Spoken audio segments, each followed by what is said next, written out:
আসসালামু আলাইকুম। আমার প্রিয় 25-26 সেশন, তোমাদের আগামীকালকেই ঢাকা সেন্ট্রাল ইউনিভার্সিটি পরীক্ষা। তো মাত্রই পেইড ব্যাচের গাইডলাইন সেশনটা শেষ করলাম। তো তোমাদেরকে একটু গাইড করি। অনেকেই নার্ভাস ফিল করতেছো যেহেতু তোমাদের লাস্ট এক্সাম, এবং এই 25-26 সেশনে দুইটা ব্যাচ, 24 এবং 25 ব্যাচ। বিশেষ করে 24 ব্যাচের হচ্ছে এরপরে আর কোনো পাবলিক ইউনিভার্সিটিতে পরীক্ষা দিয়ে হবে না। 25 ব্যাচের হয়তো অনেকে সেকেন্ড টাইমে দিতে পারবা, বাট তারপরেও তোমাদের এই সেশনটাতে লাস্ট এক্সাম। তো দ্যাটস একটু নার্ভাস ফিল করতে পারো, বাট আমি তোমাদেরকে বলবো যে কোনো নার্ভাসনেস এখানে থাকার দরকার নাই। মেইন কথা হচ্ছে তোমাদের এখানে হারানোর মতো কিচ্ছু নাই। তোমরা এই লম্বা অ্যাডমিশন জার্নিতে অনেক কিছু অলরেডি হারাইছো, তাই না? প্রত্যেকটা অ্যাডমিশন দিছো, হয়তো বা চান্স হয় নাই, যতটুকু কথা শোনার সবকিছু তোমরা অলরেডি শুনে ফেলছো। তো এখানে আসলে তোমাদের হারানোর কিচ্ছু নাই, এইখানে তোমার অ্যাচিভ করার অনেক কিছু আছে। তাহলে আবারও বলতেছি, এই ঢাকা সেন্ট্রাল ইউনিভার্সিটি কালকের পরীক্ষাতে তোমাদের হারানোর কিচ্ছু নাই, বা তোমার এখানে অর্জন করার মতো অনেক কিছু আছে। কি অর্জন করতে পারবা? তুমি তোমার নিজেকে অর্জন করতে পারবা। মানে এই যে তোমাকে এতদিন মানুষগুলো তাচ্ছিল্য করছিল, তোমার বন্ধু বান্ধব হয়তো অনেকেই যারা চান্স পেয়ে গেছিল, বা হচ্ছে অনেকে হয়তো তোমার সাথে সেরকম সম্পর্কটাও রাখে নাই, বা তোমার রিলেটিভস বলো, ফ্যামিলি বলো, বাবা মা বলো, অনেক ক্ষেত্রে বাবা মা পর্যন্ত তোমাদেরকে অনেক দূরে সরায় দেয়। এটা হয় সবার ক্ষেত্রে না, মানে এক্সেপ্ট থাকে অনেক। তো সবকিছু মিলিয়ে তোমাদের আর হারানোর কিচ্ছু নাই।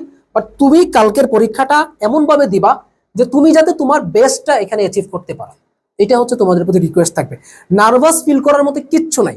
জাস্ট এই মাইন্ডসেটটা নিয়ে যাবা যে আমি আমার যতটুকু এফোর্ট দিছি, সেই এফোর্টের প্রতিফলনটা যাতে আমি আমার 1 ঘন্টার পরীক্ষাতে কালকে করে আসতে পারি। কারণ তুমি এখানে কয়েক মাস পড়াশোনা করছো বা কতদিন পড়াশোনা করছো তুমি জানো, বাট যতটুকুই পড়াশোনা করে থাকো পুরো জিনিসটার প্রতিফলনটা কিন্তু ওই 1 ঘন্টার পরীক্ষাতে। সো ওই 1 ঘন্টার পরীক্ষাটা যাতে টাইম ম্যানেজমেন্টে ভালো করে করতে পারো। মেন কথা আবারও বলতেছি, তোমাদের এখানে হচ্ছে কি টাইম ম্যানেজমেন্ট, এইটা হচ্ছে মেইনলি এখানে ফোকাসটা করবা।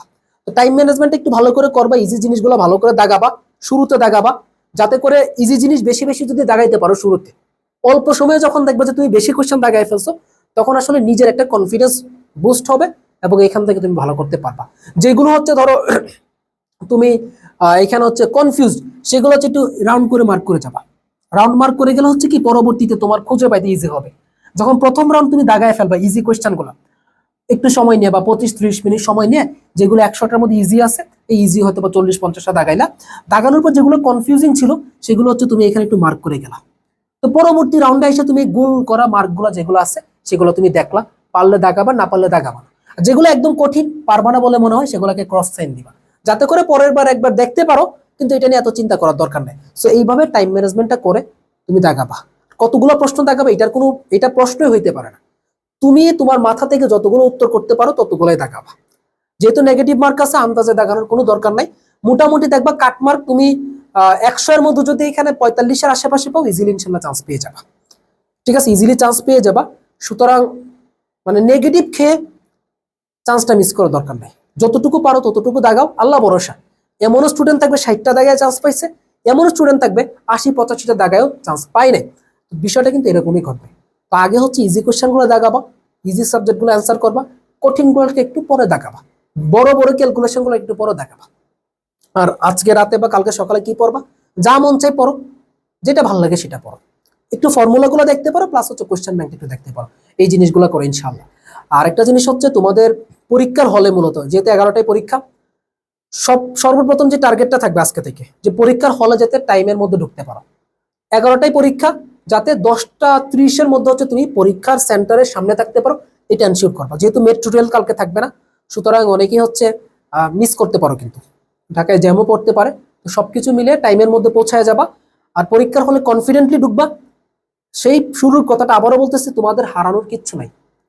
25-26 সেশন তোমাদের হারানোর কিচ্ছু নাই। অনেক কিছু হারাইছো, এখন তুমি জাস্ট অ্যাচিভ করবা। ঠিক আছে, যাতে তুমি তোমার বেস্ট ভার্সনটা এখানে দেখাইতে পারো, এমন একটা কামব্যাক দিতে পারো যারা তোমাকে তাচ্ছিল্য করছিল তারা যাতে তোমার দিকে তাকায় থাকে। ঠিক আছে, এবং পরীক্ষার রেজাল্টের পর যাতে প্রাউডলি একটা ফেসবুকে সুন্দর করে তোমার জার্নিটা নিয়ে পোস্ট করতে পারো, এবং সবাই যাতে তোমাকে দেখে তখন, এবং তোমার চোখটা যাতে সবাই তোমার দিকে দেয়, ওই লেভেল একটা কামব্যাক এখানে ইনশাআল্লাহ দিয়ে আসবা। ঠিক আছে, সবার জন্য শুভকামনা, আল্লাহ ভরসা, সুন্দর করে পরীক্ষা দাও। তো 25-26-এর সাথে ঢাকা সেন্ট্রালের মাধ্যমে আমাদের জার্নিটা শেষ হচ্ছে। তো সবার জন্য দোয়া রইলো, ইনশাল্লাহ পরীক্ষাটা ভালো করে দাও, পরবর্তীতে অনেক কথা হবে, ঠান্ডা মাথায় পরীক্ষা দিবা, কপালে থাকলে হবে, রিজিকে যদি না থাকে সামনে অন্য কিছু হবে, বাট তুমি যতটুকু শিখছো ততটুকু যাতে এখানে দিয়ে আসতে পারো, এইটা হচ্ছে তোমার মেন টার্গেট। আল্লাহ হাফেজ।